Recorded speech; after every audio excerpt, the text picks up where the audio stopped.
త్వరగా గర్భం దాల్చాలంటే ఏం చేయాలి? పీరియడ్స్ వచ్చిన మొదటి రోజు నుంచి 7 రోజుల్లోపు సంభోగం చేస్తే వెంటనే గర్భం దాల్చుతుంది. ఆ రోజుల్లోనే స్త్రీ గౌరవం ఉంటుంది. ఆ సమయంలో సంభోగం చేస్తే పిండం ఏర్పడుతుంది.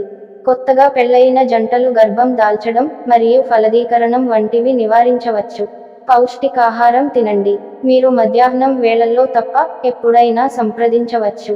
ఉదయాన్నే సంభోగం చేస్తే బిడ్డ ఆరోగ్యంగా పుడుతుందని అంటారు. మధ్యాహ్నం ఆ పని చేయకూడదని చెప్పడం మీ ఆరోగ్యం కోసం. సందేహాలు లేకుండా సంతోషకరమైన సంబంధాన్ని కలిగి ఉండండి. ఒక పనిని చేయవలసిందిగా చేయక, ఒకరినొకరు ధ్యానిస్తూ భగవంతునితో కలిసిపోవడమే ఉత్తమ సాధన.